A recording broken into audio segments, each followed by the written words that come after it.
This is John Bailey, the epic voice of Honest Trailers, and you're listening to the Five-ish Fangirls podcast. It's a Fangirls podcast with five-ish people. The tangents and squee will continue. Squee.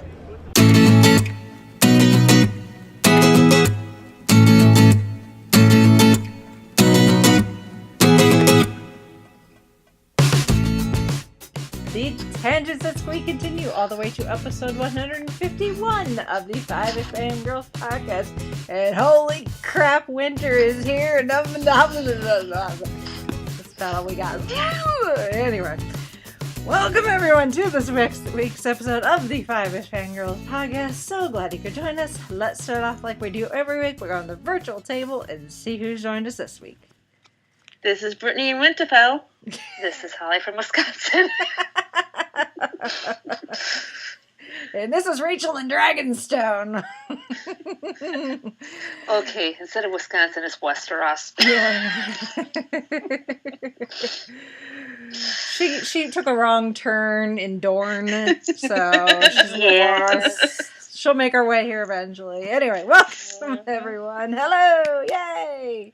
Hello. This week, oh my goodness, it's nuts, but we'll get to that. So anyway, yes, as we alluded to last week, that we would be ish more than likely this week. Yes. We are very ish this week, so we will leave Chrissy to whenever she comes back to get into whatever details she would like to share with the audience, but Tiny, or as we're now calling him, not so tiny, Yes. has made his grand entrance into the world. Yes. Bright and early Saturday morning. Was it Saturday morning? So yes, Saturday morning. yes. Yep. But Chrissy and Jared and not so tiny are doing as well as what could be expected. So, yes, now they are the proud parents of a bouncing baby boy, and life will never be the same. So, but we're let Chrissy have this time to recover from giving birth and adjusting to life, having a newborn in the home, and then she will be back with us probably in a few weeks. Once they get a routine going. So, but yeah, she's posted some pictures on her personal Facebook page, so we've all got to see him and his chubby cheeks. He's a cutie. He is. He's a not so tiny. No.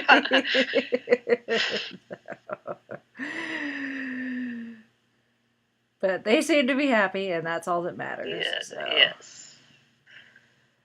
Chrissy will be back with us when she is ready. So in the meantime, it's just going to be the three of us.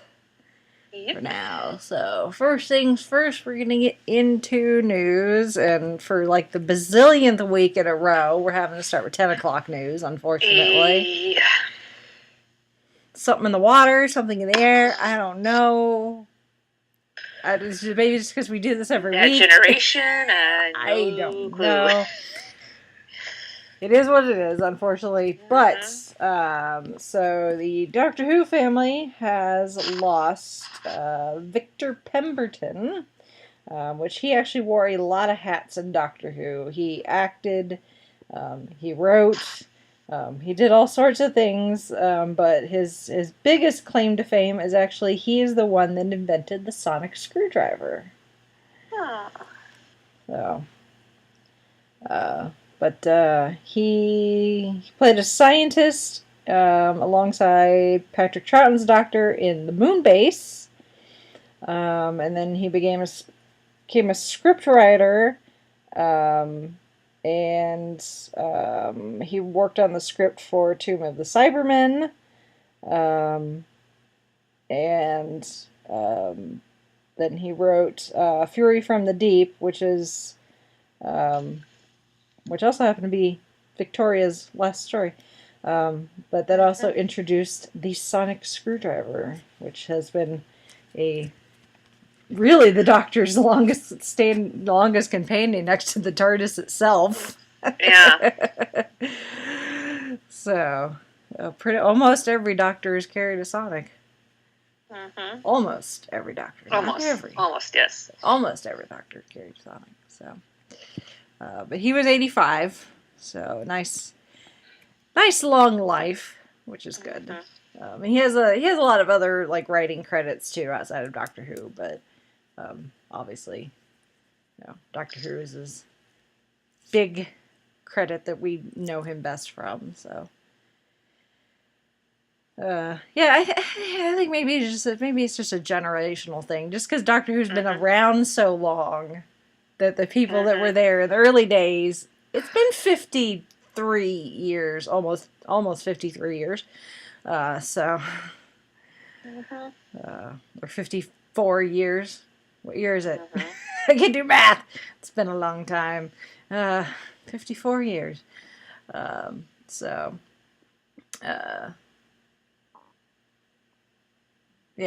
No, I think that has a lot to do with it. It's just the show's been around so long, and therefore, the years add up, unfortunately, and people get older and pass away. So it's unfortunate, but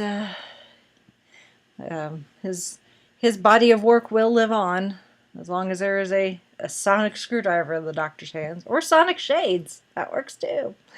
I bet he had no idea when he created the sonic screwdriver that there would be sonic other things that would roll into other things. Alright, so there's that. So let's move on to some convention news. Starting with Gen Con, which starts later this week. Oh my god, I'm not ready. And this actually took longer than I thought it was going to. I could have sworn this was going to happen, a couple weeks ago. But as of today, as we're recording this, Monday, August 14th, 3-4 days before the convention starts, Gen Con is sold out. No more room. No more room at the inn. Badges will not be available of any kind if you try to walk up to the convention center starting later this week. To put it in another fandom, no soup for you, no cheeseburger. No cheeseburger. Or is that no Pepsi? Something like that. No soup for you. I think it's no Pepsi. Yeah. Old SNL skit. Yeah. Cheeseburger, Coke. No Pepsi. Yes, exactly. So, yeah, Gen Con completely sold out. Which is actually a first for Gen Con. This is the first time it's ever actually sold out in its 50 years, but I guess, 50th anniversary year is a good year to sell out. Yeah, but, it may have a little something to do with it. Yeah,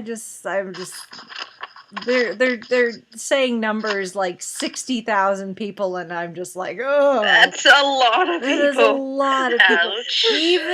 Even spread out as Gen Con is, you can go on the Gen Con website, pull up the map of not just the convention center. When it takes you to the map, it'll take you zoomed into like just the vendor hall, but if you zoom out completely, it's the convention center. It's Lucas Oil Stadium. It's about a half a dozen hotels surrounding the area. So it's spread out quite a bit, but still, that is a lot. And that's just the people with badges. That doesn't count all the people with vendor booths, all the artists, all the volunteers working the convention, security, all the convention center staff that do things like janitorial and the concessions. Yeah.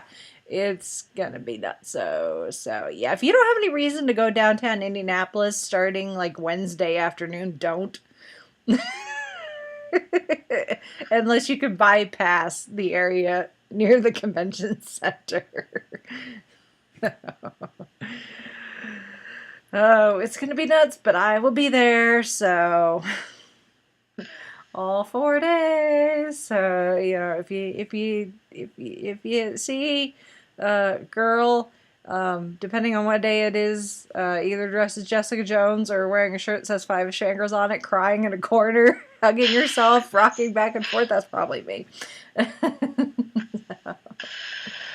Yeah, my... Just, oh my God, that's a lot of people. That's such a lot. Mm-hmm. It'll be interesting. It'll be interesting. So. Not as big as Comic-Con, but getting there. Yeah. Yeah. It's getting there.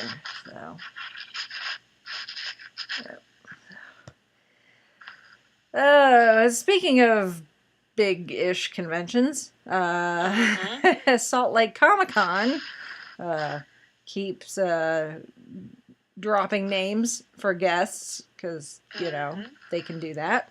So they have recently announced Stephen Amell, Elijah Wood, and Gates McFadden. Wow. So. Arrow, a Hobbit, and Dr. Crusher. Dr. Crusher, thank you. I was blanking. Yeah. Dr. Crusher, which I saw on the Salt Lake Facebook page of the Gates McFadden announcement. Someone was like, please tell me there's going to be a mother-son photo op. Exactly. And little-known trivia tidbit, Gates McFadden also used to work for Jim Henson's production company, and she actually helped with some of the choreography in the movie Labyrinth. Mm-hmm. Check your special features. Yep. Yep. And then Fan Expo Canada is also still announcing guests. And I'm still going to butcher her name. I'm sorry. Until she starts doing press for Star Trek Discovery and I start hearing people pronounce her name on a regular basis, I'm probably going to keep butchering. Ms. Martin Green? Miss Martin Green. Yeah, there we go.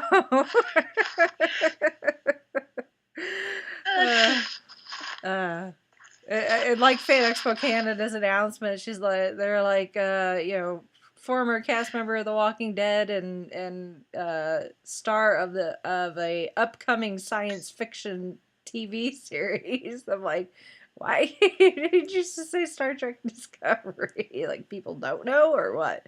It's like it's been a secret. There's a trailer. And, anyway, and then Tom Cavanaugh. Ooh. So, for all fans of The Flash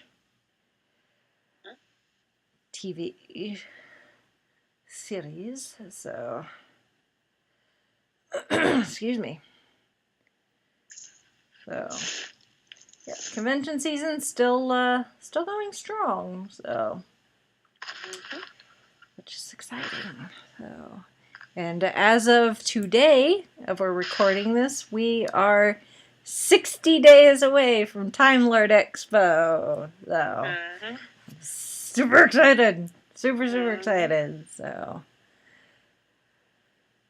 and very afraid at the same time. So, but it should be fun. It should be fun. So if anyone was waiting till the last minute, you know, thinking about coming to Time Lord Expo, this is it. This is getting to the last minute. So, because ticket sales are going to get cut off the end sometime next month, I think. So, so you wanna get on that, and the Tom Baker VIP packages are going quickly too. So those will probably be sold out sooner rather than later. Although, as we've established, I'm not necessarily a good guesser of how fast things will sell out. So, you know, take my warning however you wish, I guess. But, yeah, I'm excited. So I gotta get past Gen Con first, and then I can be like, okay, let's move on to October. So. All right. Excuse me. Hairball. All right. That's convention news. Let's move on to other fandom-related stuff. So, Entertainment Weekly brought us our first look at season 2 of The Crown, which will drop on Netflix in December. So this is going to cover 1956 to 1964 of Her Royal Highness Queen Elizabeth II's reign. I'm going to admit I still haven't seen season 1. Well, you need to get on that. I know it's on the list. There's corgis. Yes. I know. There's corgis and Matt Smith. That's all you need to know. Yes. Well, and this Entertainment Weekly too also has some looks at the next Star Wars movie, and man, that little porg looks cute. Yes. I want one. It's like try not to think about, the conflict and everything. Here's a cute new character. So yes. It's like, oh, here's Kylo Ren looking all emo. No, here, look at a porg. So. I like that. Yeah. So, but yeah, season 2 of The Crown. So that will be on Netflix closer to the end of the year. And obviously we'll be focusing on the royal family, Queen Elizabeth II, Prince Philip, the Queen's sister, and her issues with romance, apparently, and all the conflict and everything, and marital strife and family issues and political issues, and the Queen's going to meet the Kennedys in this series. So yes, which JFK is being played by Michael C. Hall. Yep. I was like, wait a minute, is that Dexter? Yep. Yeah, exactly. I'm just like, okay, yeah. That's going to be a little hard to reconcile, but I think I'll manage, hopefully. Yeah. So, but yeah, and there's a trailer too. So it was a teaser trailer to go with, and a bunch of pictures from the season. So, and I hadn't realized that that Claire Foy and Matt Smith were only doing 2 seasons. So I figured at some point they'd maybe have to replace them as the characters got older, because you can only do so much with like makeup and prosthetics and everything. Right. But I didn't think it would be that soon that they would be replacing them. So that should be interesting. And there will be corgis, I'm sure. Yes. Because the Queen has had corgis her entire life. So, if for anything else, watch for the Queen's corgis. And later on, dorgies. Because sometimes it can be the scene stealers of the whole thing. Exactly. I'm just thinking of the Victoria that wasn't on Netflix, but with Jenna Coleman and her little Cavalier dog. Yeah. Scene stealer. Yeah. They tell you never work with children and animals. That's why. Exactly. Oops. Oh, well. Yep. All right. And speaking of Netflix. Yeah. Oh, boy. Yeah. Considering, when did they announce this partnership? It was last year. That's what I thought. It was last year, but apparently Disney has decided they need to go the route of the BBC with Doctor Who and all that, and be like, and apparently CBS with Star Trek, and be like, well, Netflix, Hulu, Amazon Prime, let's do our own. So... it was. I don't remember when last year, but it was definitely last year. It's definitely been a while since they made the announcement. Disney and Netflix had made an agreement that Disney was going to have all their stuff go to Netflix, including new Disney releases, new Pixar releases, Star Wars, Marvel, all that fun stuff would be exclusively on Netflix. Obviously, unless you buy the DVD. But if you wanted it streaming, it was going to be on Netflix. And apparently Disney has changed their mind. So they're going to start their own subscription streaming service. One for film and TV and another for sports. Because Disney also owns ESPN, if anyone didn't know that. So, yeah. So the sports streaming service will be under the ESPN name.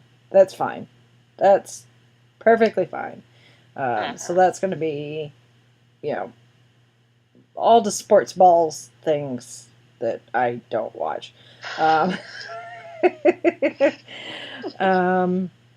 And then they're going to have the TV and movies. So starting in 2019, they are going to stop adding new content to Netflix, and that's going to move to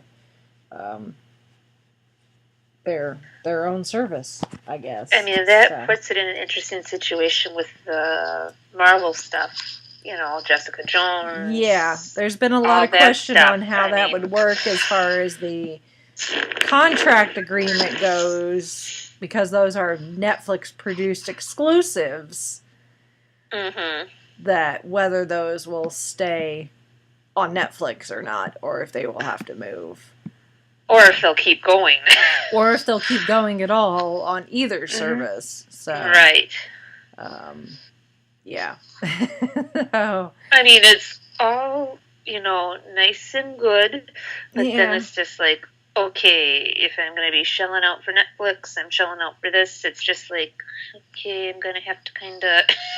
Yeah, I was going to say, if you're paying for Netflix, thankfully, I've had Netflix from way back in the day when you could get DVDs mailed to you. Yeah. So with some of these significant price hikes, we've been grandfathered in, so we've not been as affected as if someone were to get Netflix now and pay for it. Although it's still cheaper than cable, which is great. Oh, yeah. But then you add something like BritBox, which is only $6.99 a month, but that adds up if you're already paying for Netflix. So you have those two. If you want to do Star Trek Discovery, you're going to have to do the CBS streaming service. You want to watch Game of Thrones and all that. You want to do HBO Now. You've got that one. And now you're going to have... If you want the current Doctor Who, you're going to have to do the Amazon Prime Video service. Exactly. So it's like, eventually that all adds up to almost what cable would cost. Exactly. So the only thing that maybe would justify paying the equivalent per month as you would for cable for a bunch of streaming services is it's on demand. Unlike cable, where you're still subject to a schedule. Right. So, the nice thing is like, oh, I want to watch, Avengers Age of Ultron. You can just be like, push play. You're not having to wait until they're airing it, Yeah. Or, I want to watch, Doctor Who Season 9 again. You can just go and watch it. You don't have to wait. But, yeah, I mean, that adds up with all these. And it's more apps you're either going to have to keep track of. And depending, too, if they break it down, depending on how many screens you want to have available, too. Right. Yeah. That can up the... Yeah, and then you have multiple logins that you have to keep track of. That's more passwords you have to deal with. So, yeah. That's kind of annoying. Kind of annoying. So. I mean, Disney, for the most part, I'm not that concerned about, because...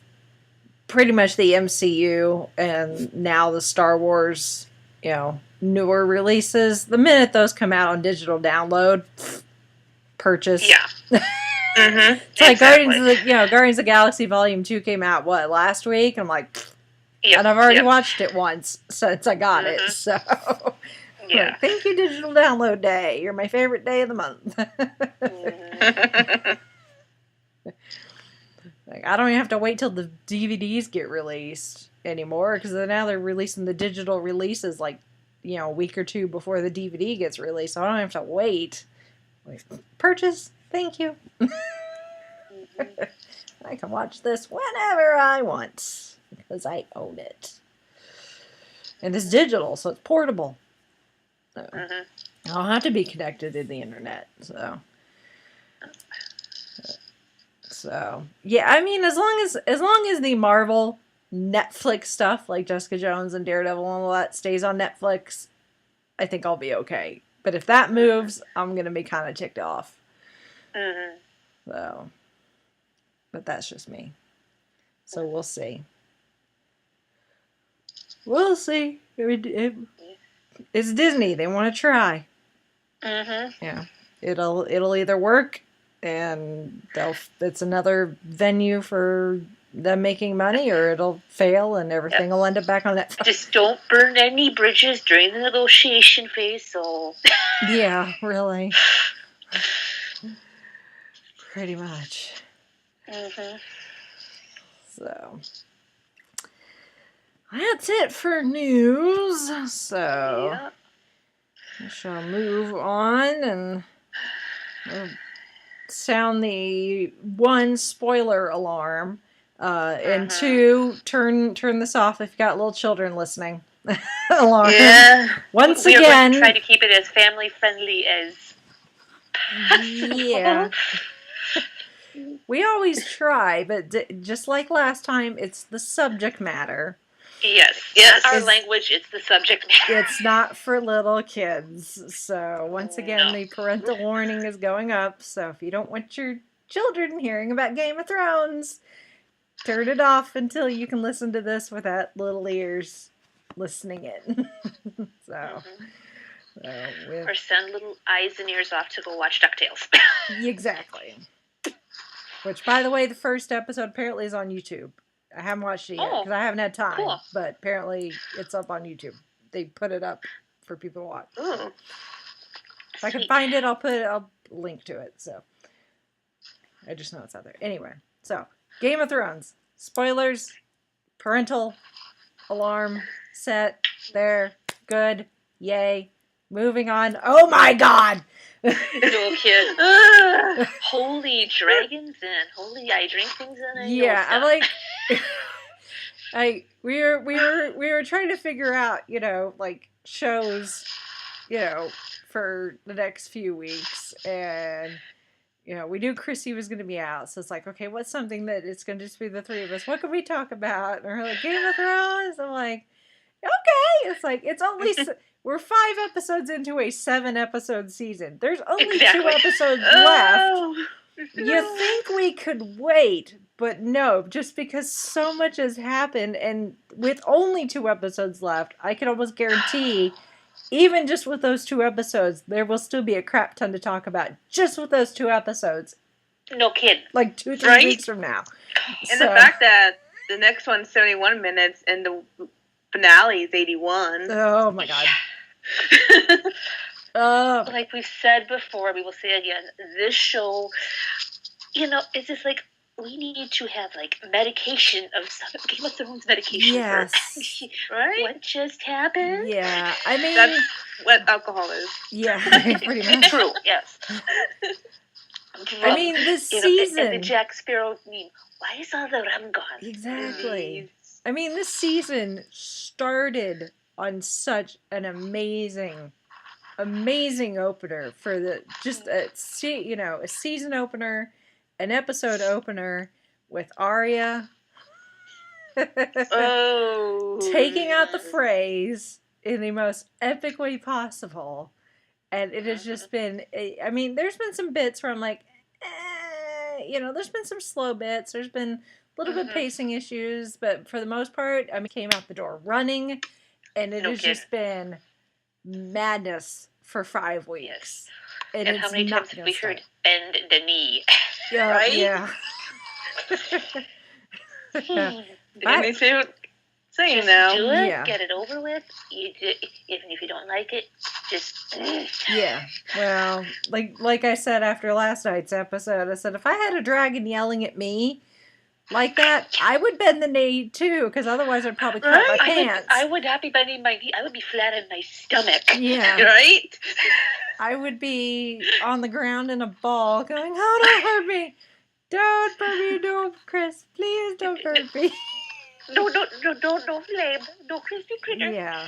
So, like, yeah, at this point, the folks, the folks over at HBO have planned and budgeted accordingly, because this show is expensive to make, as we've mentioned before in the past. This is one of the most expensive shows in production on TV at the moment, and for good reason. I mean, the casts are huge. They're having to travel to places like Spain and Ireland, and all these places. The costumes are just redonkulous. And then you got the special effects. The dragons alone. The dragons have had very little to do for what season are we on? 7? Yeah. For 6 seasons. 3.5 seasons? Yeah, so for 6 seasons, we've had not a whole lot with the dragons. I mean, the dragons were tiny starting out, so they were growing up. They've been doing a lot of growing up. Obviously, a couple seasons ago, we had the revolt, I guess, in Marine, and Daenerys had to make a run for it for a short time. But for the most part, the dragons have not really done a whole lot, which is probably somewhat due to plot, just because I haven't really needed them, and 2, because it saves money. Yeah, they've now entered their cranky teenagers phase, but still yet listen to Mama. Yeah. Now the dragons have a lot to do, and they've got the budget to have them do it, and holy crap, did they. And there was only one dragon. Even Jamie, in last night's episode, when he was telling Bronn, he was like, and Cersei after, he's like, that was one dragon. She has 3. And I'm like, I know! I was saying the same thing! Truth, last night's episode, when that dragon spit fire, I thought Jamie and Bronn were the ones that were toast. Yeah. Nah, I knew they were fine. Like, holy crap, did that just happen? Oh, no. Oh, phew. Okay, you're still alive. No. I knew Jamie was fine. Bronn, it was a bit questionable on whether Bronn was going to be fine or not. I love how Bronn just gave Jamie a talking to after he rescued him out of the water, and he's like, "You idiots! She's got a dragon. Why were you going after her? Did you not see the dragon?" Right. They need to change the old saying: "Do not meddle in the affairs of dragons, for you are crunchy and taste good with ketchup." Yes. They can incinerate you in 5 seconds flat. Yeah. My not last night's episode, but the week before, with the Daenerys incinerating the Lannister army, and the Tarleys, like the entire time, like that last 15-20 minutes of the episode, where they the Lannisters and the Tarleys have completely, done away with the Tyrells. Highgarden is no more. Bronn would really love to have Highgarden, but Jamie won't let him. And they're talking, and Jamie's like, shh, and the Dothraki start, just come over, and then you just hear Drogon just roar, and you've got Daenerys on the back, and from that point on to the end of the episode, through the credits, I'm on my couch, hunched over, staring at my screen, just the tension in my body the entire time, because I'm all like, holy crap, this is awesome, holy crap, this is awesome! I had to please don't let the dragon die, please don't let the dragon die. That too. And also don't let Bronn die. That too. I was so conflicted. I was like, Bronn, I don't mean to die, but don't shoot the dragon. Thank heavens the dragon has tougher hide than what they originally thought. Yes, well, and Bronn isn't as good a shot as he thought he was. That too. Yeah. Or somebody fell asleep at the metalworks and didn't sharpened quite well enough on the book. I think dragon armpit's probably, a little fleshy, but, it's still solid enough. And Drogon I've was seen definitely... a theory that Drogon is not quite out of the woods. I have seen a theory about that. Yeah. I don't know if I want to say anything. It is possible. I mean, now that Daenerys has seen that particular weapon, she'll know to keep an eye out for it. And maybe come up with some dragon armor. Yeah, that or something. But yeah, there's a possibility that the Scorpion, I guess, could make another appearance, especially considering, Cersei's maester minion, really.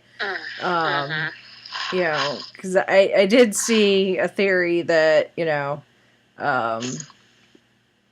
that if the Scorpion was to be used again, that the tips could get laced with poison, because that particular maester is like the king of poisons. So, as the sand snakes have now discovered. So, so it's just been. I mean, up to going into the season, like the chess pieces, they've been moving, but they've still been kind of in their respective like sections of the game board. You've got Cersei, perfectly happy in King's Landing. You've got Jon Snow up in Winterfell with the Night's Watch and everything. It's like, Daenerys was making her way over from Essos in her ships and finally, made it to Dragonstone, and oh my god. I was like, I loved that we waited that entire season, this, the first episode of the season. It's like, okay, where's Dany? And then they finally get there, and it's just silent. It's just, coming to shore, Dany stepping foot on, the place where she was born, and just everything. And then the episode just ends with Dany like, okay, let's get started. I'm like, oh yes. But now the chess pieces are starting to get muddled. People are ending up in other locations. We've got Jon Snow, who's in freaking Dragonstone. Oh my god! I'm like watching the episode, and I'm like, like him and Davos, landed on the beach. I'm like, Jon freaking Snow is in Dragonstone. Like, this is happening, people. Yeah. So I kind of wish he waited just a little bit. No. Well, no, because I wanted the reunion between him and Arya. Well, yeah. We'll still get that. Then he found out through Raven. Yeah. We'll still get that. I mean, yeah, we've got most of the Stark children are now back in Winterfell, for better or for worse. So yeah. And then we've got the rogue piece of Hawkspit. Littlefinger. Yeah. Yeah. It's like, if anyone who needs to meet the dragon, it's him. Yeah. So it's like, for the most part, everyone, we know where, we know what they want. We know where they stand. I know some people are still concerned about Varys and where his loyalties lie. I mean, Varys, I think, is more out for himself now than anything. Yeah, I mean, I think Varys really is out for whatever is best for the people, and by people I mean not the Lannisters and the 1%. The people have all the money. Yeah. He's a spy, but I don't think he's necessarily. He's not as manipulative and as slimy as Littlefinger. I don't think. At least I don't get that vibe from Varys. So I did at like Olio seasons. I kind of like, ooh, I don't know about you, but like I've grown to like him, and yeah, which means he's probably a dead man. But which majority of the shows, yeah, Yeah. probably. It's like, oh, I like you. Oh, you're gonna die, aren't you? So, but it's like, we know what Dany wants. We know what Jon Snow wants. We know what Cersei wants. We know what Euron Greyjoy wants. He's more than happy to tell everyone what he wants. Yeah. My God, you're talking about creep. But Littlefinger's just like, dude, what are you doing? What do you like? How much? The thing with Littlefinger is I am 99.9% sure he is a dead man walking. Yes. He's not going to live to see this thing out to the end. But it's like, how much chaos, Mr. Chaos is a ladder, how much chaos are you going to create before you die? Is the thing. It's like, I know you're going to die at some point, and it'll be a long time coming, and I'm probably going to be happy about it, but what do you how much trouble are you going to cause between now and then? Especially with it, it's like, the thing is, it's like, Littlefinger thinks he's so smart, and he is. That's the thing. He couldn't have made it this long without being a little smart. Mm-hmm. So, but, I think he's too smart for his own good, because I think Sansa is onto him. I don't think she knows exactly what she knows what he wants. I don't think she knows how he's going to go about trying to get it, but I think she knows to keep an eye out for him, and the problem is now that Arya and Bran are back there, she's going to get distracted having her brother and sister there, and that could make her susceptible to manipulate bad. So, but yeah, no, Littlefinger, I don't know who's going to be the one to do him in, but hopefully it's someone deserving. They should get a Medal of Honor. Yeah. Hopefully it's someone who understands what they're doing, and it's not some like random thing, because that would really suck. Right. Like, no, we need justice for the things that it needs to be someone who knows that he is getting what he deserves. Mm-hmm. Is the thing. So, but we'll see. I got 2 episodes left. Will he make it to season 8? Yeah. Oh, speaking of, there is you'll have to look for it, but I watch it. It's the Magic 8 Ball. Are shaking and ask questions of this dragon egg that has a magic 8 ball in it. And it's hilarious. Yeah. We're trying to keep track of this, like, where everyone is, especially now that, like, people who weren't really interacting with each other are, like, our ragtag, Suicide Squad that's north of the wall at the moment. There's like the door at the wall open, and they walk out. I'm like, look at this group. Right? You got Jon Snow, who, granted, he's seen the White Walkers and the Whites, so he knows what to expect.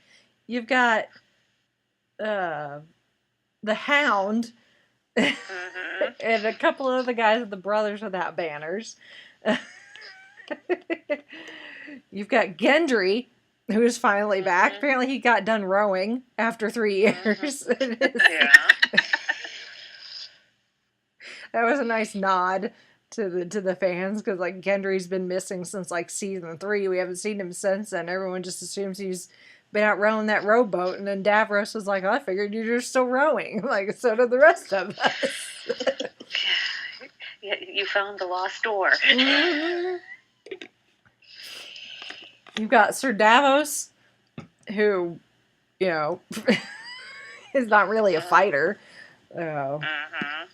It's just this ragtag group of guys that are apparently gonna go try and catch themselves a White Walker or a White and take it back to Cersei and go, look, you crazy woman. Mm-hmm. This is a real thing. And also truly convince Danny. Yeah, well, Danny's halfway there, but I think it's going to take more than cave drawings to convince Cersei. Yeah. That this is an actual threat. So. Or if anyone hasn't seen, definitely look up the theory about the cave drawings. It's so funny. Yeah. Mm-hmm. John's got himself a rock, scribbling on the wall. Is she back yet? Dollar, I'm not done yet. Tyrion, keep an eye out. I gotta draw more hair on the Night King here.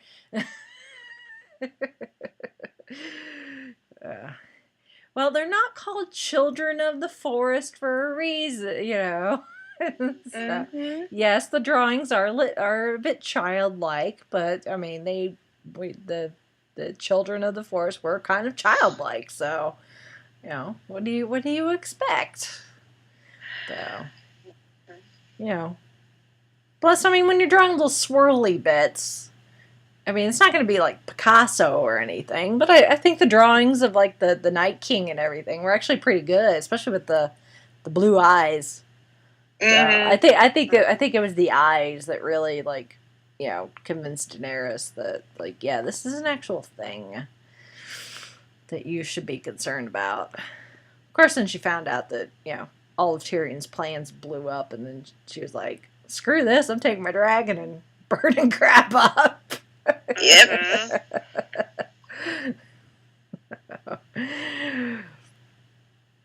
No. I really, really thought that with Jorah coming back, that he would convince Dany that they needed to go north of the wall with the dragons and take out the White Walkers. Take the dragons, burn them all, boom, done. No more White Walkers. We're good. Then you can come back and destroy, all you want. But that did not go the way I thought it was going. Nope. Jorah gets back and he's like, "Hey, Cersei, I'm back. I found a cure for, I thought I was gonna die, but nope. I'm good. I'm back." She's like, "Yay, I'm so happy you're back." And he's like, "I'll volunteer as tribute to go collect a snow zombie." At that moment. I love on Tumblr. It's like, yeah, Sir Jorah just can't quite figure out how to get out of the friend zone with Dany. Yeah. He's permanently Jorah, stuck. You're trying just a touch too hard. Yeah. He's permanently stuck in the friend zone. So, it's like, no, come on. So it seemed like right before John popped up last night, seemed like might have gone a little more, but I don't know. Yeah. I can't quite get behind the people that want John and Dany to. I know, it's like I don't see it. So Guys, I know that's a thing that even in real life where they would marry off cousins and things, but it's just yeah. no. So no, that's just weird. Even for me, even with this show, as weird as the show is, that's just a bit too weird for me. Mm-hmm. So, I mean, I could totally get they could appreciate that each other is good looking, because pretty much everyone on Game of Thrones is good looking. There's not really any ugly people. They're all pretty good looking, folks. As far as it really needs to go, Jon needs to go and be king of the North. Dany needs to become. She needs to defeat Cersei and become queen and get Jorah out of the friend zone, and they can live happily ever after. And, that would be my ideal. That would be my ideal, is Cersei gets defeated. They find out that Jon has a legitimate claim to the Iron Throne. In fact, his claim is more legitimate than Dany's because he's a dude. Only because he's a dude. Mm-hmm. No, now that we know that Jon's parents were married. Right now, the only people that know that are Bran, who's, staring into space and living up to his name. He's very, very Bran, very like Bran cereal, just blah. Personality-wise, and Gilly, of all people. Gilly, who doesn't even know what the significance is that she was reading, and Sam was just blowing her off because he was tired of like. Can you imagine, when they find out? Oh my god! Hey Sam, the thing is actually about your best friend's parents. Yeah. Yeah. Yeah. Yeah. Gilly was like, she's like, what's an annulment? Sam's like, well, that's when a man sets aside his lawful wedded wife. And she's like, well, it says here that the maester, he wasn't just like a maester, he was like the high septon, so like the highest of the high that you can get in the religion. And he's like, well, it says here that he granted an annulment for a prince and totally, pronounced the name wrong. So, of course, it didn't, register. If she'd actually said Rhaegar correctly, that Sam may have been like, what? And he's like, and he performed a wedding ceremony with another person indoor. And I'm like, what? Yeah, and I know. It took me a second because I'm like, wait, what? I'm like, what? Yeah. Oh, that's the thing. That's the thing, that it's on paper. It's not just like Bran can be like, well, I saw it because I see everything, but there's no proof, really. But like Gilly's got it on paper, and then Sam gives the book to the baby to read, apparently, which I hope to God that kid did not pull any pages out of that book. Right, especially that. Oh my god! And I hope the book went with them. Sam's like, that's it, we're leaving. We're leaving the Citadel. I'm like, where are you going? Are you taking that book with you? It's very important that book went with you.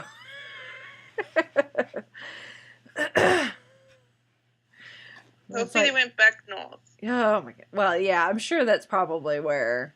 Yeah, I'm sure at this point Sam's all like, screw this, I need to go help Jon. Let's go back north. Let's go back to Winterfell and see what we can do. Which, that'll be interesting. Depending how long that takes. So, but it's hopefully for the end of the season. I don't know if I could wait until season 8. Yeah. Yeah. But it's like, holy piece of important information drop that you just dropped on us, Batman. It's like, oh, yeah, here's something very important. And we're moving on. Like, right, no, go back to the thing.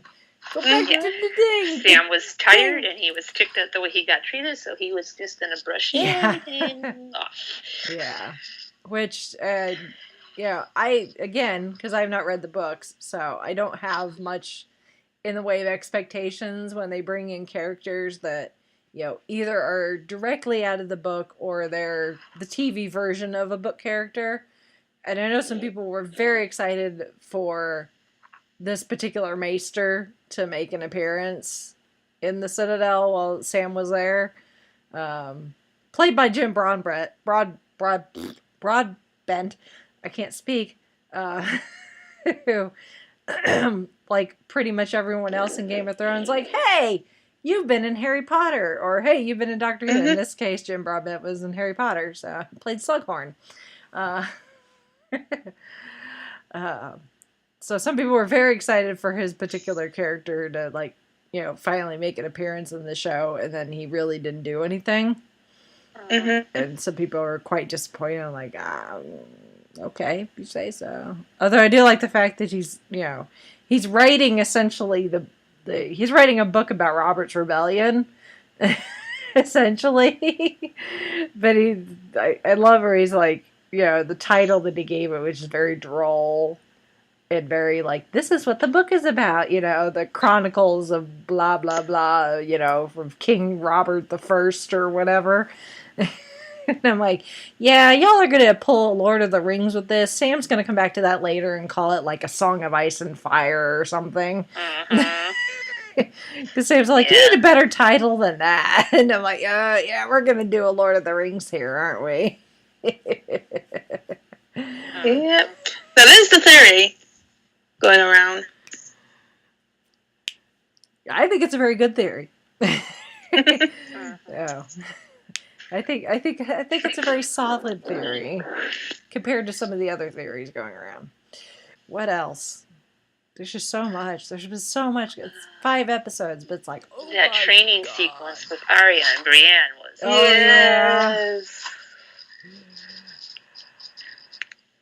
yeah. Brienne was all like, okay, you little girl, and then like, Arya totally took her and showed her that she's not just a little girl. I was like, Brienne, you better put your money where your mouth is. Yeah. Brienne's tough, though. It's not like I was concerned for either of them, because it was just a training exercise, but it's like, oh, yeah. Both of you two, neither I would want to meet in a dark alley if you were in a bad mood. Because I thought this could go one of 2 ways. They could hit it off real nice, or it could be... last person standing, no holds bar. Yeah.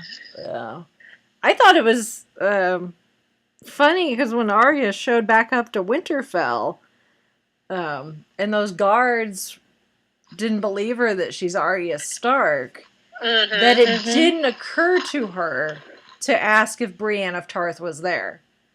Because Brienne could have vouched for her. And they're like, yeah, that's Arya Stark. I've seen her recently.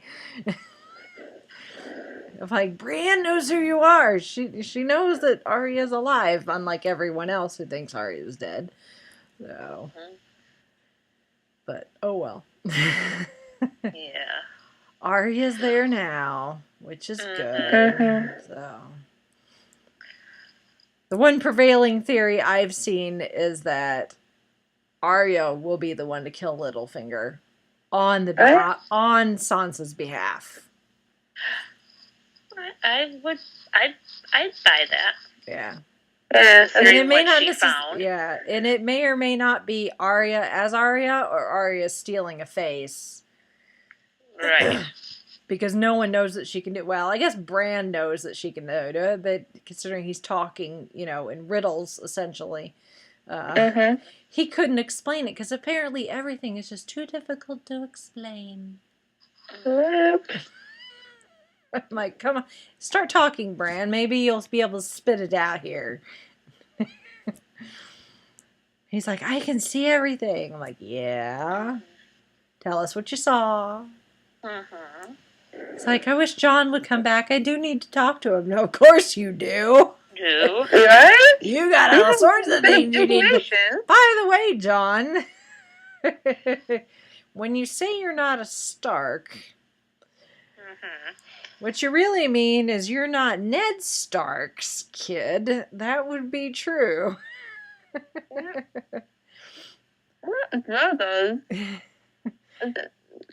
However, we need to make a little correction on your birth certificate.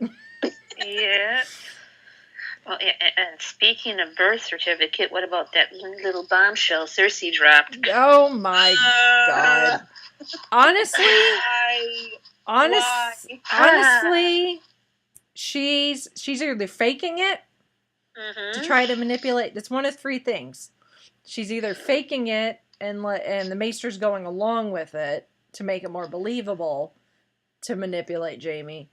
2, she it's a hysterical pregnancy where if anyone you get all the symptoms, everything, and your body is essentially convinced that it's pregnant even when you're not, and therefore that's why the maester thinks that she's pregnant, and therefore she thinks she's pregnant. Or 3, she is pregnant but is gonna die, and that's gonna throw her over the edge to full Mad Queen territory. And then that's when Jaime's gonna realize, holy crap, what have I got myself into? And tries, he'll need to get out of that situation. Well, I think he was kind of realizing it when she she kind of told him, just kind of look on his face like... I had to... Here we go again. I could be wrong, I mean... Yeah, I had to rewind, because I didn't quite put 2 and 2 together at first. I'm like, wait, what? So I had to rewind back and actually saw her, like, put her hands on her stomach, and I'm like, oh, that's all sorts of wrong on so many levels. And then if she wants to make it official, she's just saying, like, I want everyone to know, like, that doesn't sound like a good idea. Yeah. She's full on the train, one-way ticket, fast track to Mad Queen Town. Oh, yeah. Cue Black Sabbath's crazy train, because she's already on it. Oh, yeah. Yeah. Ozzy ain't got nothing on Cersei Lannister. No.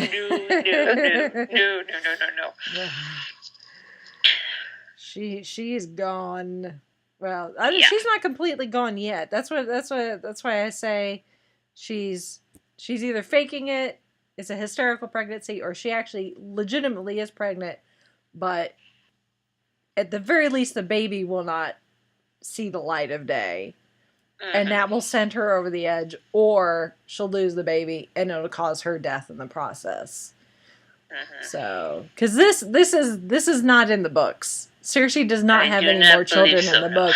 And even in the TV series, when we see the flashback to when she visits the witch in the woods, and the witch tells her future, the witch tells her she will only have 3 children. I mean, she doesn't say only 3 children, but she says you will have 3 children. So... And technically, she's had 4 in the show. Because I read this just for a time now. She said, like, in the first season that she had 1 child with Robert. But it died really young. I don't remember that. This was, like, I think, like, the first episode, because she was talking to, Pat. According to the article I read, like, it could have been wrong, but... Yeah, you know how long it's been since I watched season 1? It's been a while.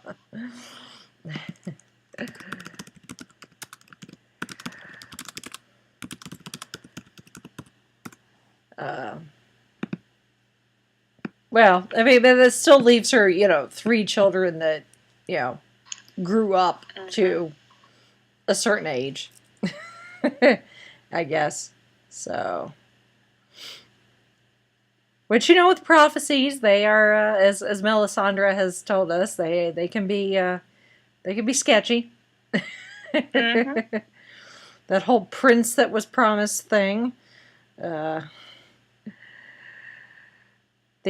prophecies, they can be up to interpretation, or sometimes lost in translation, as Melisandre had learned. I can't believe she got all the way to Dragonstone, talked to Daenerys and Varys, and then left without Jon Snow or Sir Davos seeing her. Like, you sneaky little bugger, because Sir Davos would have gone after Melisandre with his own bare hands. Yes. So...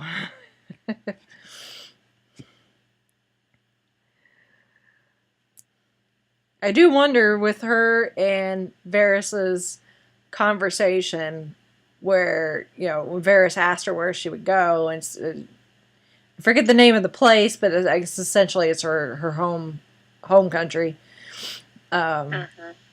And but she said she would return because she's destined to die in Westeros, just like Varys is. That I wonder if they'll die close in time to each other.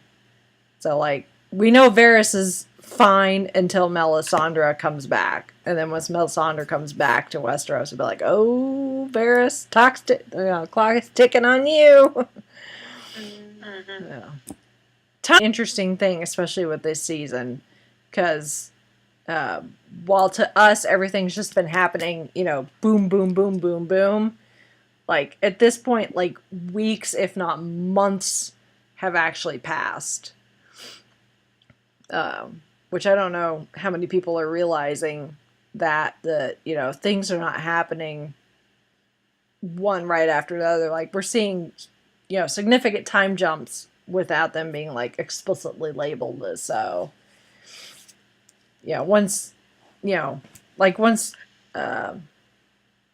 Arya decided to go back to Winterfell instead of continuing to King's Landing, I mean, that took her days, if not a week or so to get there. So they didn't suddenly develop teleportation powers like everyone's joking about. Yeah. Not everyone can be a mermaid like Varys, apparently. Yep. And yeah, Britt, you were right. She did have a unnamed infant son with Robert, only in the TV series, and then she had Joffrey, Myrcella, and Tommen with Jaime. So this probably kind of throws the whole that prophecy out the window unless they're getting a certain point of view. Yeah. Mm-hmm. Like we said, prophecies are a tricky thing, so. Mm-hmm. Another part of that prophecy was that she was going to be killed by, I don't know the exact word, but it translates into little brother. Yeah.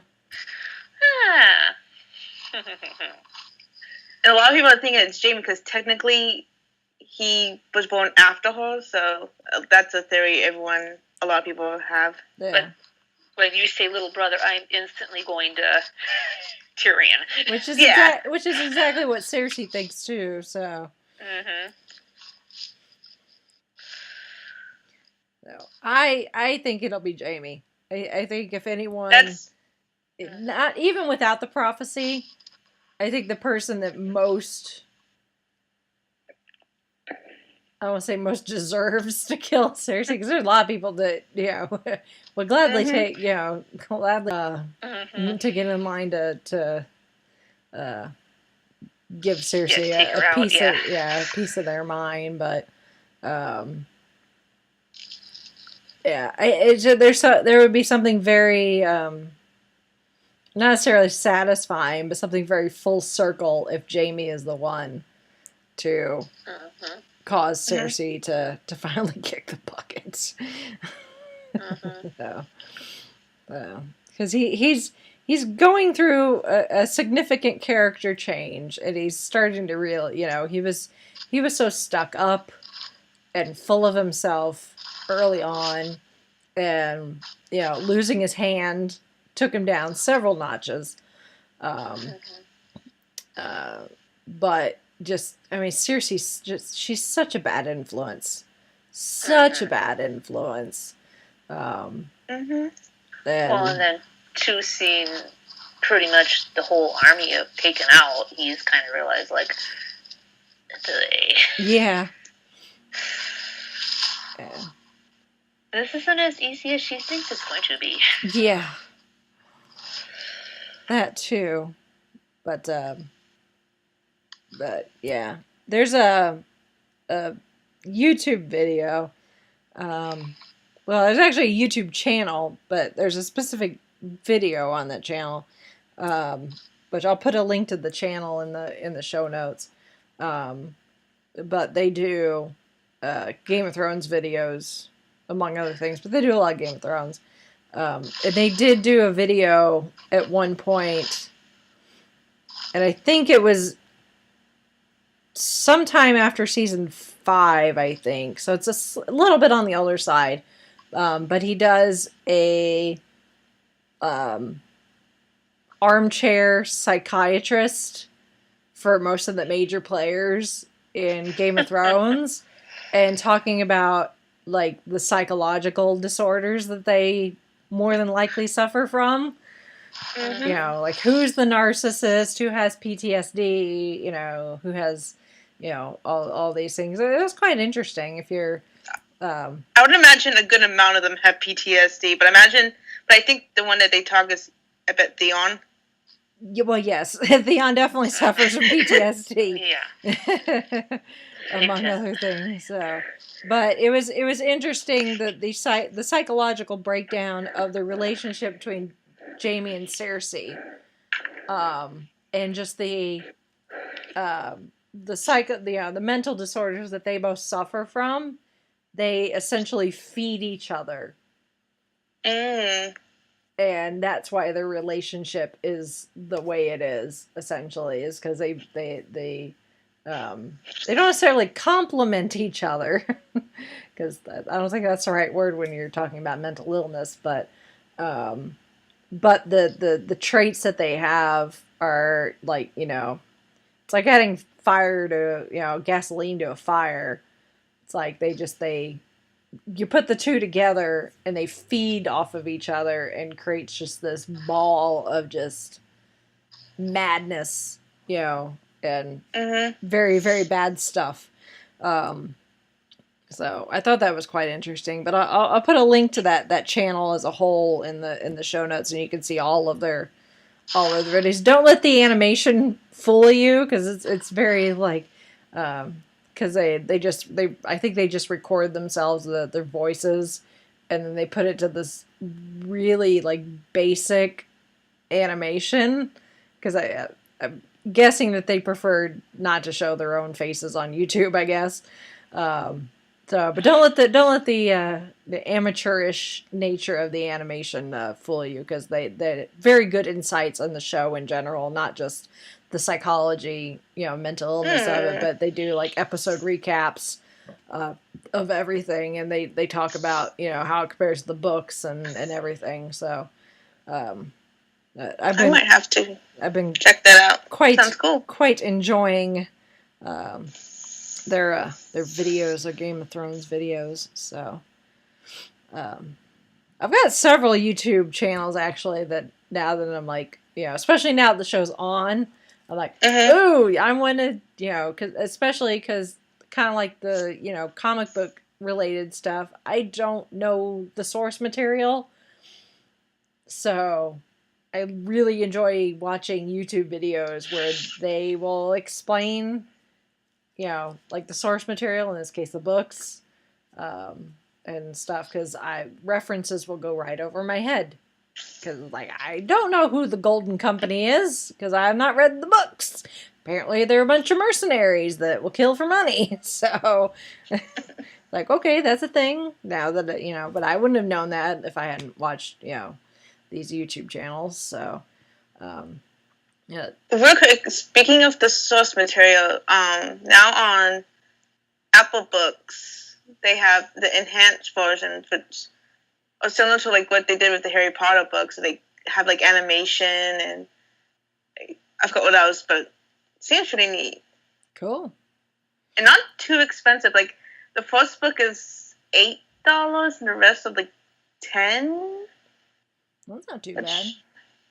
No, especially like, if you look at the physical books, how thick they are. Well, yeah, definitely. Definitely. I'll get around to the books eventually. Like I said before, it's like at this point, I'm so far into the TV series, and just trying to keep track of the characters and the plot points and everything. I just don't want to confuse myself. Yeah, especially since at one point, like, they go totally, not totally, but like they go separate. So yeah, I think even like, well, I don't know. I know there's characters in the books that don't show up in the show, and vice versa. Yeah, it's like I would just confuse myself. So I'll wait till the TV series ends and then start reading the books. Good idea. So maybe Hopefully. Would be nice. That would be nice. Come on, George. Type faster. It's like Weird Al saying. Yes. That is, we don't want Weird Al to present you with another typewriter. Yes. Yep. So, but yeah, it's just it's been kind of nutso. The season has just been kind of crazy, and we still got two episodes to go, and they're big episodes, or well over an hour long. So. Mm-hmm. And Tyrion's kind of been keeping quiet on the down low, which has been interesting. So I don't know if he's got something plotting in the background, or he's just to the point where I'm gonna just let the chips fall where they may. And I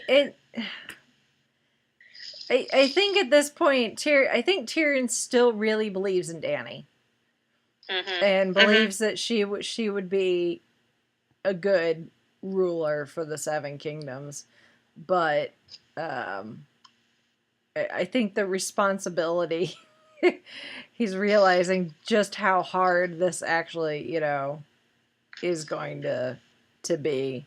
Because it's almost like he's, trying to mentor her too, and it's like, and he kind of knows I can only see so much. She's already had me try to unchain one of the dragons once. Yeah.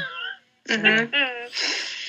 Well, the prevailing theory is because of the Targaryen sigil is 3 dragon heads, and Dany's got 3 dragons. Right now, Dany is the only one that rides any of the dragons, and she only rides Drogon.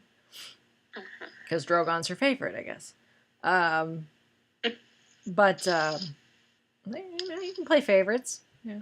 Every parent, they may not want to admit it, but if they have more than one child, one is going to be their favorite. Then I'm sure Dany is the same way with her dragons. So, but a lot of people think that eventually all 3 dragons will have riders. Dany will be on Drogon, and then Jon Snow will ride one of them, and then Tyrion will be the other. Ooh, I like that theory.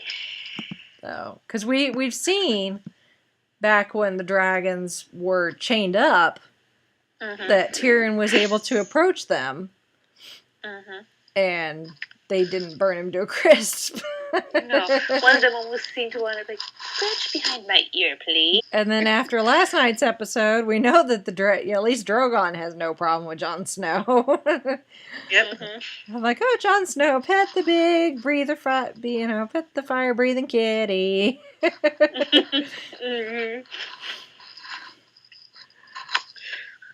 think Drogon's to the point of nobody's coming after my mama. We're cool. Yeah. Well, I'm sure some of that has some to do with it, but I mean, she does. I mean, she's got them trained. When you can have your dragon breathe fire on command. I think you've done good in pet training 101. Although Dany would kill me for me calling them her pets. They're her children. Don't call them pets or beasts. Yes, they are They are her children.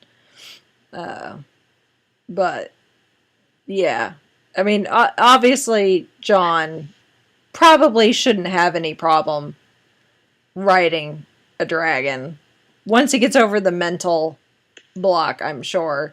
I still love every time he sees a dragon, he looks terrified. I'm like, you go against White Walkers and you're terrified of the dragon. Well, I mean, even when they first got there, he flinched, but he didn't look necessarily utterly terrified. I don't know. I thought he looked concerned, definitely concerned, but maybe not necessarily terrified. And then, last night, Dany shows up, and he's like, he again a little concerned, but he's like, screw it. Take off the glove. Slowly, and eventually, he's petting Drogon on the snout. I'm like, oh yeah, you're part Targaryen. Look at you, dragon whisperer. Mm-hmm. And going into the mind, show no fear, show no fear, show no fear. Speaking of him riding dragons, I'm going to put my money that he rides, just for symbolism, Rhaegon. Oh, whatever that dragon's name is, I don't remember. Yeah. But the one named after his dad. Yeah. That's my bet. That would make sense. The question is, does he ride him before or after he knows if that's his dad? That is... How much longer on that are we going to have to wait? I almost feel like Jon Snow finding out that, one, he's not a bastard. Second, he's, the heir to the Iron Throne because he's the son of Daenerys's, brother, and his who he presumably thought was his father's sister. Mm-hmm. It's like, you're a Targaryen, Jon Snow. And I do wonder if his name's actually Jon. Because Jon Targaryen just does not roll off the tongue. I almost wonder if Ned gave him you gave him a different first name, just so it would be harder for people to try to make the connection back to Ned's sister. That he has more of a Targaryen sounding name, like Daenerys or Viserys, or Rhaegar, it's like, surely your name is not actually Jon. Maybe that's the middle name. It just doesn't sound right with the last name Targaryen. So even if it's true, I'm still gonna call him Jon Snow because we've known that for the entire time. It's like, well, yeah, he can't be anything else. Well, he could. Just make. Well, yeah. We'll just be like Coulson and be like Sky. Damn it, Daisy. Mm-hmm.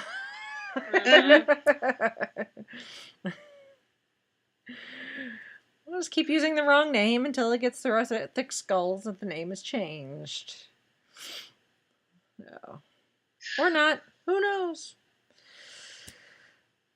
I still want to know how much longer we have to wait before Jon Snow finds out. Ugh. Yeah, because to me, at this point, it's almost like we know it's coming. It's almost like waiting for Jon Sim's master to come back. Yeah.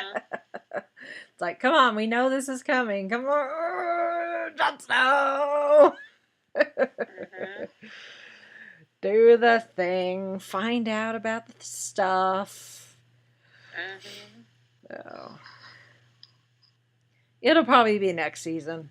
Or that'll be the season finale cliffhanger. Yeah, exactly. That'll be the cliffhanger. Yeah. Exactly what's gonna happen. Because, the last 2 seasons, the finale has been a Jon Snow related cliffhanger, essentially. It's like, Jon Snow's dead. Nope, he's not dead. Jon Snow's the son of Ned's sister.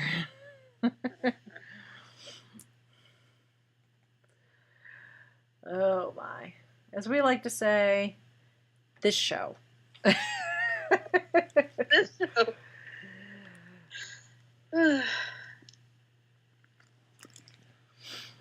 That's about how I can put it, is this show.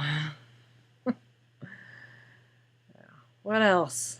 Is there anything else? Do we want to talk about that note that Arya found? Yeah. Then it caused some issues, most likely.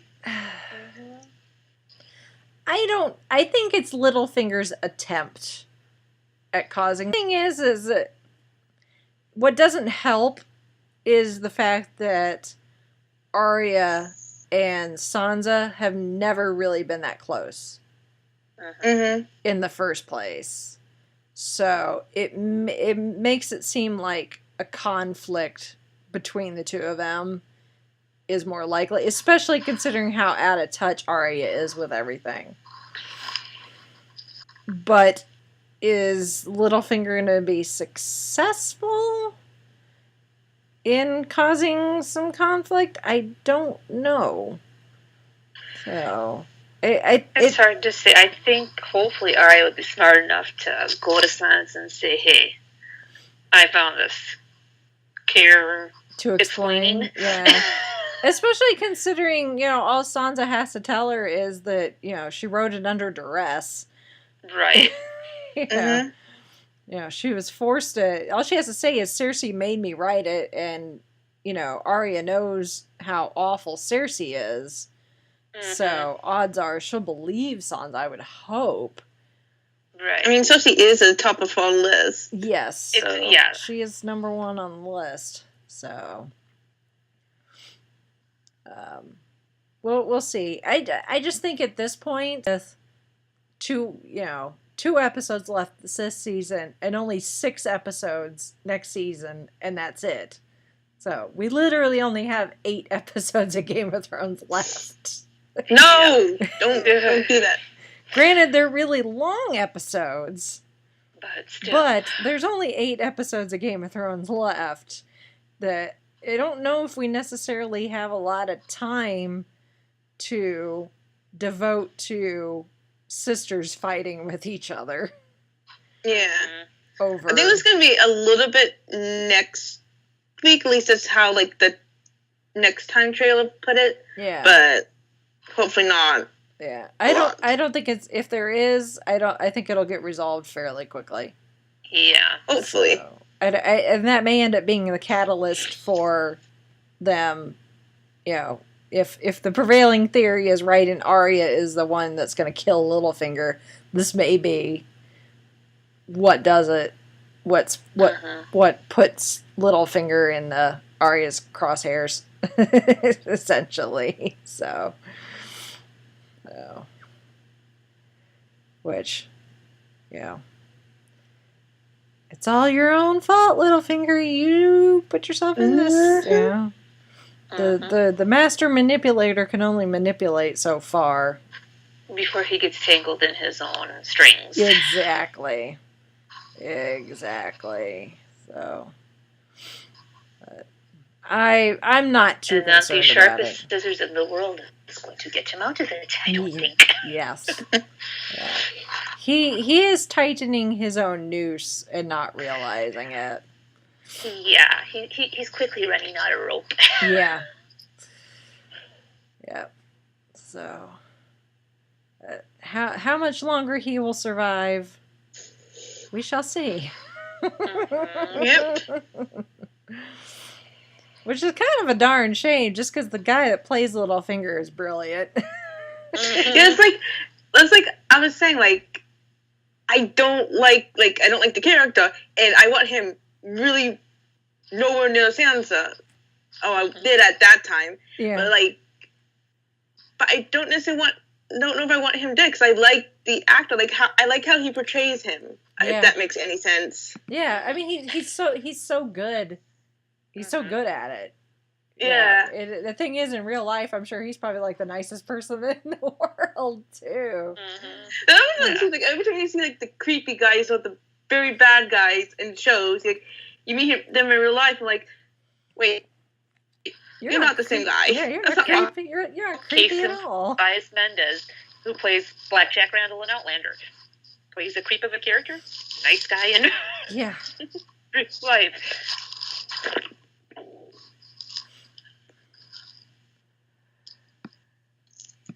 Yeah. This show. Yep. That's the unofficial catchphrase for Game of Thrones. Big sigh. Yeah. This show. Yeah. Heck, it's been for most of our shows this year. Well, yeah. Yeah. Yeah. There's something about Game of Thrones, though, in particular, that I don't know. I don't know what it is, but it is. It gets you. Yeah. Right. Or you're expecting them to jog right, and then they speed and take a turn to the left. Yeah. Yeah. It's like a lot of our other shows. You know, they do throw us curveballs every now and then, but for the most part, they're kind of predictable. And with Game of Thrones, there's just you can't predict it. There's no predicting it. I mean, the minute they chopped off Sean Bean's head, all bets off. All bets were completely off the table. There's just you can't predict what they're gonna do. You just can't. So even when they were pulling from the source material, you couldn't quite figure out what it was that they were gonna to do. So. We're hoping that maybe they wouldn't pull that certain scene from the source. Surprise! Yeah. Here we go. Hello, Red Wedding. Yeah.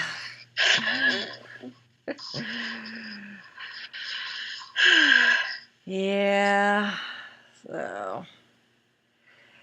If anyone else wants to lament with us, or I'll post, like I said, I'll post links to Nerd Soup so you can see their Game of Thrones videos, but I'll also post links to a couple other channels that have Game of Thrones related material that I really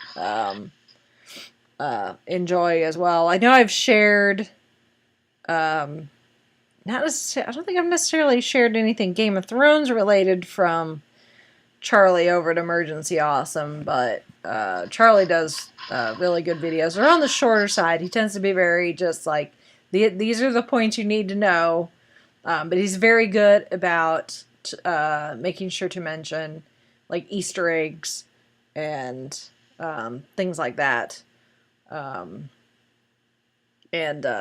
So I really enjoy his videos for that.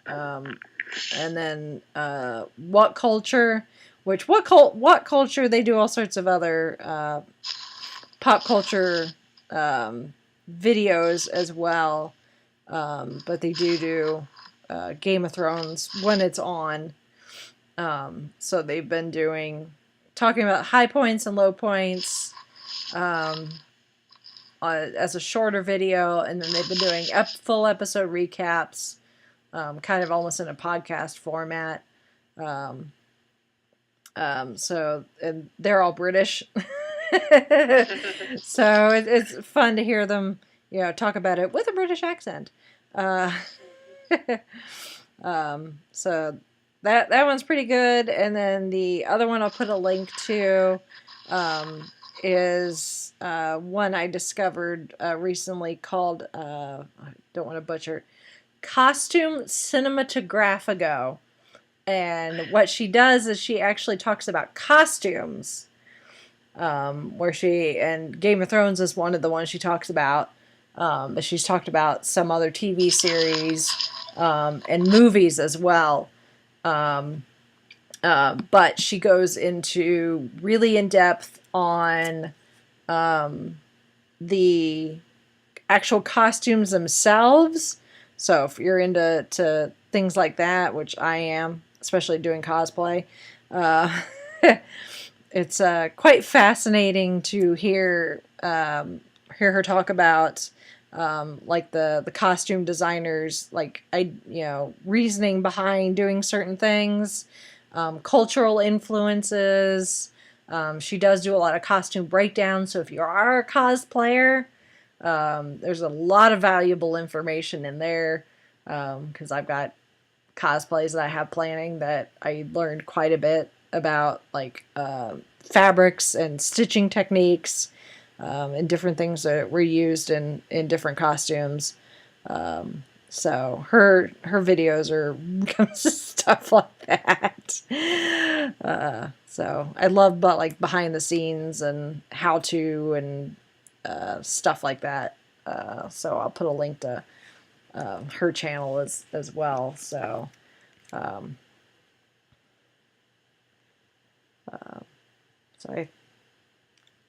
yes, those four. So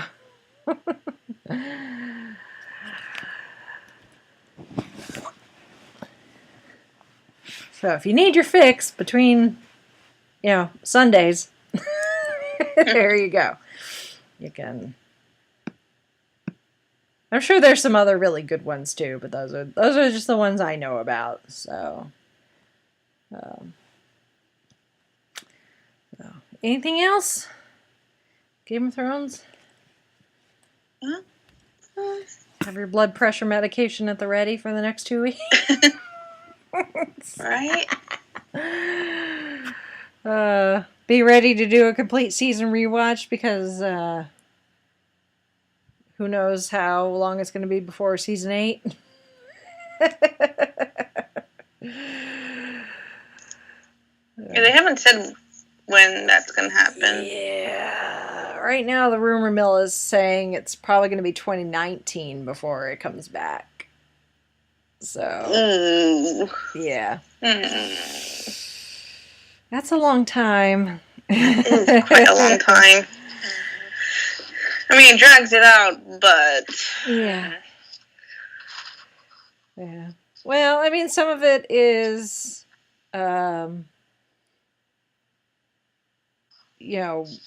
scripts and that sort of thing. I mean, this season took longer to come out because they needed the weather to cooperate. They needed certain weather conditions, because it's supposed to be the middle of winter now in some locations, so they needed to be able to film in the snow. So, and it's cheaper filming where there is snow instead of trying to do CGI snow. Yeah, exactly. Yep. It's like, why spend money on CGI snow when you can just use the real thing? So, or a boatload of potato flakes. Exactly. So that has a lot to do with it because at this point we can probably assume that winter will probably stick around maybe through the end of the series. It's not called the long winter, the long night for nothing. So, Yep. and then it also comes down to the actors, who's available. So they're still alive at the end of this season. So, I mean, I think there are some people that we can probably safely assume are gonna live to see season 8. Yeah. Danny, Jon Snow. I don't think they'd kill off Jon Snow again. No. Unless it's like the very last episode. I can see them doing something like that. Yeah. So, unfortunately. Yeah. There's certain characters that I'm pretty sure are going to stick around. So then it also depends on, when they're available to film. Because some of them are starting to, get a career acting outside of Game of Thrones. I mean, Emilia Clarke's done a couple of well-known movies in the last couple of years. I don't know if they attempt to do another Terminator movie. She'll stick around or not. We'll see. Obviously Maisie Williams, she was in Doctor Who, and not this last season, the season before that.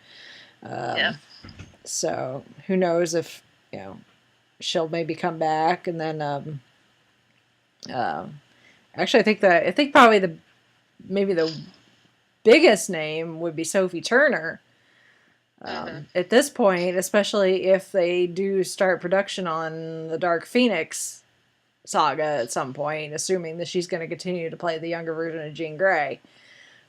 Which I didn't realize that was the same actress until like a few weeks ago. I am bad with that. Oh no, no! I totally. I am terrible with faces and names. Like, I will remember your face or I will remember your name for the longest time before both finally get put into my brain permanently, and even then it's still questionable sometimes. So yeah. I mean, if they're in if they're totally done up for one role over another, if like the hair color changes or something, or completely different hairstyle, maybe if they use a different accent, I could kind of see that. And to be fair, I only seen that X-Men movie once. Yeah. I've never seen it at all, so.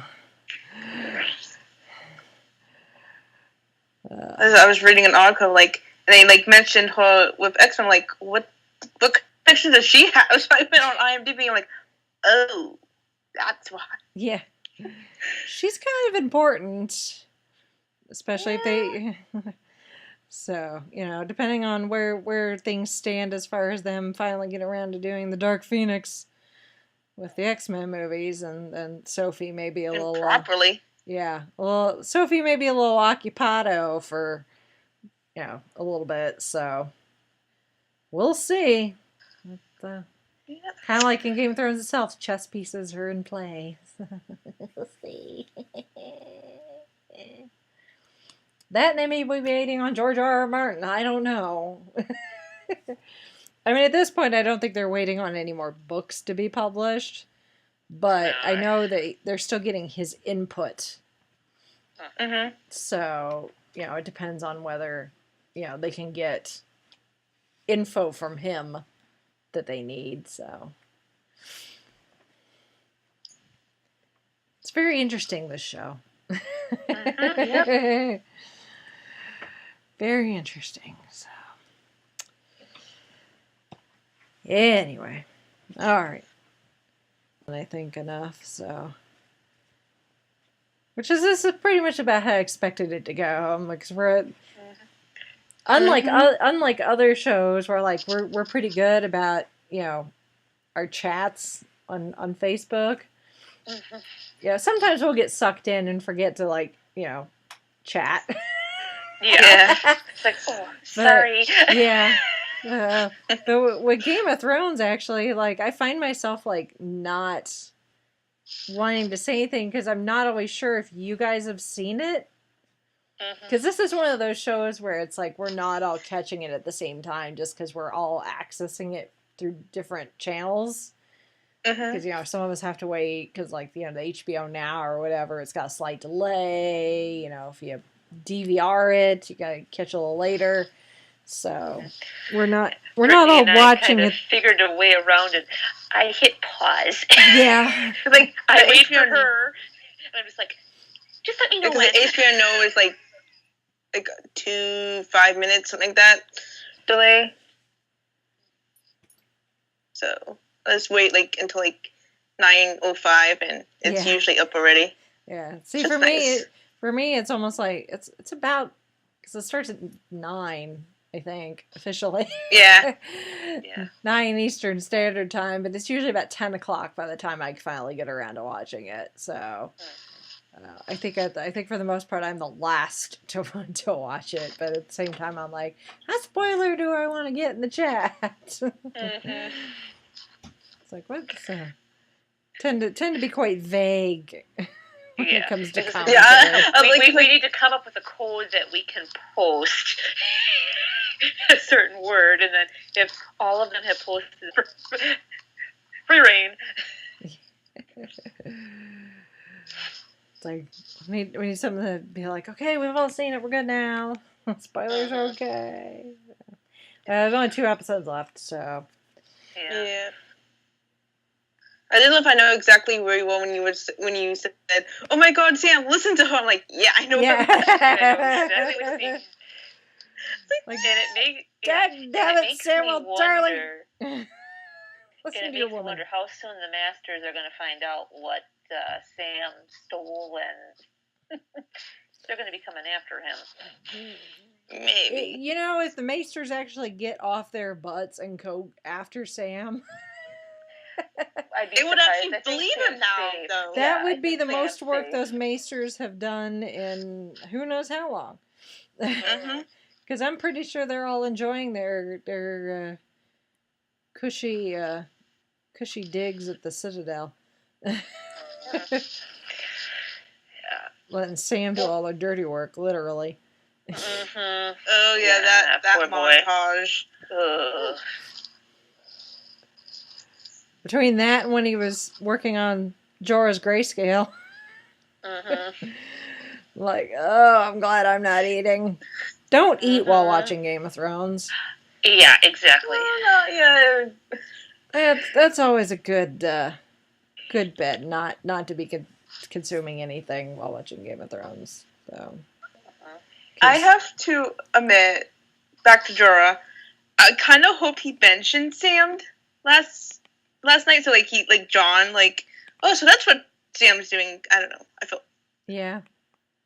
Well, it was funny because the maester, was all like, because after Sam left the room from yelling at all of them, and they're like, "Is he the one that his father and brother just got burnt to a crisp?" And the maester was like, "Yeah, I haven't had the heart to tell him." I'm like, I don't think Sam's going to be that upset. At least with his dad. At least with his dad, yeah. His brother maybe, just because his brother did show him a little bit of respect last time he was at home. Yeah. But there's not much love lost between Sam and his father, so I don't think he's gonna be that upset. So.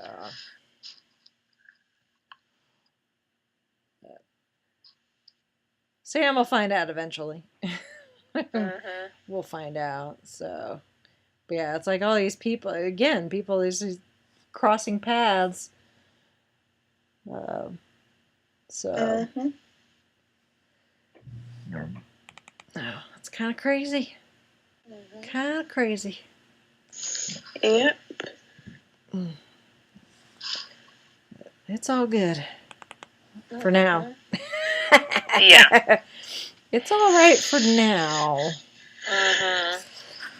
Until both shoes decide to drop. Yeah, come talk to us in 2 weeks. Maybe even 1 week. I mean, yeah. The way it's been, especially, after last season where the last 2 episodes were just, just bonkers. And chock full of stuff. Yeah. So, it's not slowing down at any means. So, not at all. All right. Well, dear listeners, I guess if you want to comment on our Game of Thrones rambling here, hopefully what we were saying makes sense. It's like it's just like after every episode we're all like, did you see the person that they said the one then yeah. Yeah, they did. Trying to make sense of everything that has happened on the screen, and then try to, spit it out for the podcast. There's hopefully probably a few things that we've forgotten. Yeah. Yeah.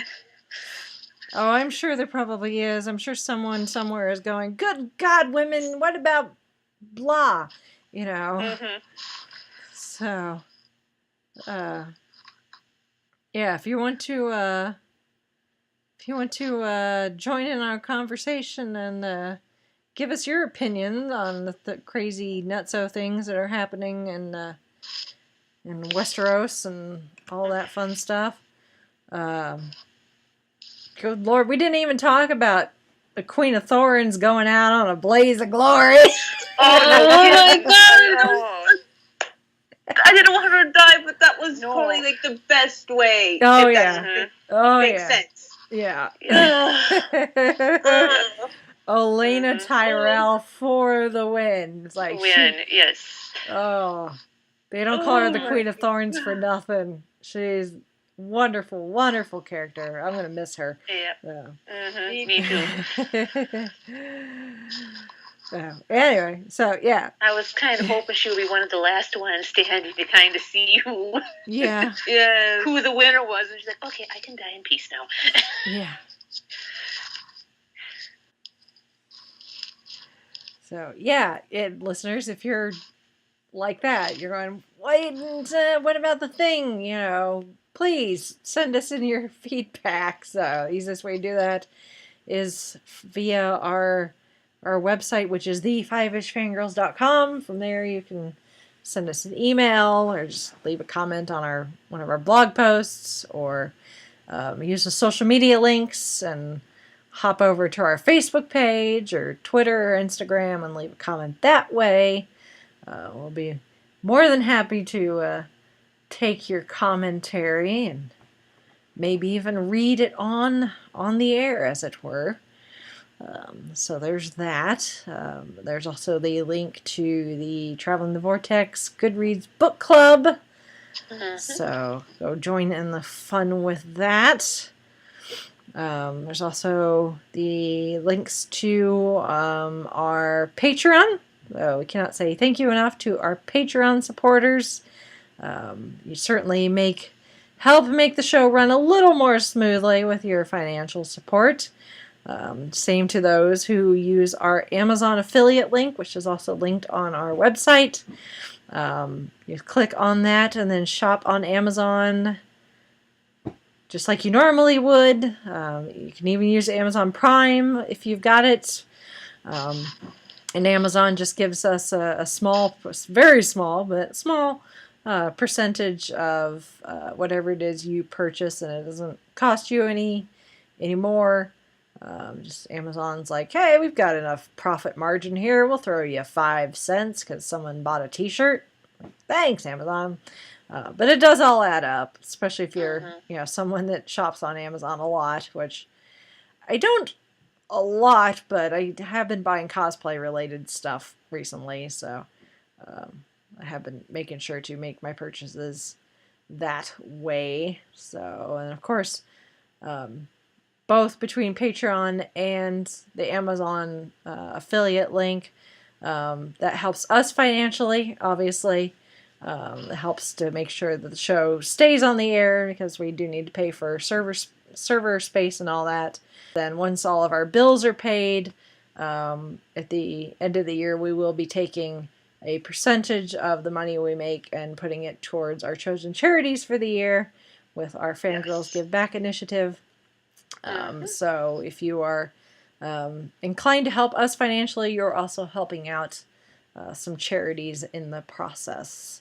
So everybody wins in this case. So, and then obviously make sure you're following us on social media, especially this week, the next couple of weekends, because I will be posting on Instagram and Twitter while at Gen Con. I'm sure the progression, if you saw on my personal Instagram after PopCon, I'd taken a selfie each day and then one the day after, and you could just see on my face every day I get more and more tired. I'm sure Gen Con is going to be the same way. Gen Con's 4 days of the convention. So, yeah. It'll be fun. Kind of, hopefully. I feel like Romanoff in the Avengers when she's like trying to hype herself up to go and jump on one of the Chitauri, flyer thingies. Capsule, like, are you sure about this? She's like, yeah, it'll be fun. Yeah, that's kind of how I feel about it going in Gen Con. So, but I will be posting on our social medias all throughout Gen Con. So I guess you can live vicariously through me, for better or for worse. And then I will have a recap in the next episode. And then the following weekend is the Indie Disney Meet. At that, hanging out with all my fellow Disney nerds and eating Dole Whips, hopefully. That is that Saturday. And then that Sunday is Indiana Toy and Comic Expo down in Bloomington. So I will be reporting on both of those that following week. So, and then after that, I'm going to sleep. Labor Day weekend is going to be nap time. Hopefully. So, make sure you're following us on the social medias for that. So, all right. Well, with that, I guess we shall sign off for this week. This is Brittany Winterfell saying winter's here. This is Holly from Westeros saying, yeah, winter's coming. And this is Rachel in Dragonstone, Dracarys.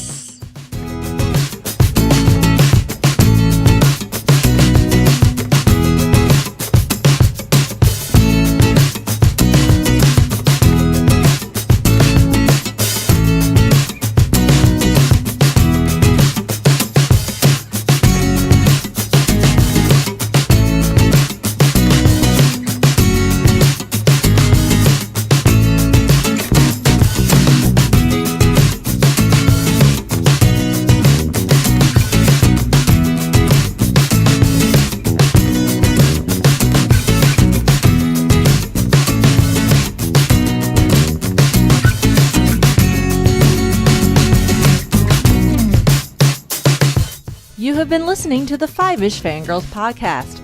Any and all movies, books, games, and other forms of media mentioned are owned and operated by their respective copyright holders. No copyright infringement is intended or implied.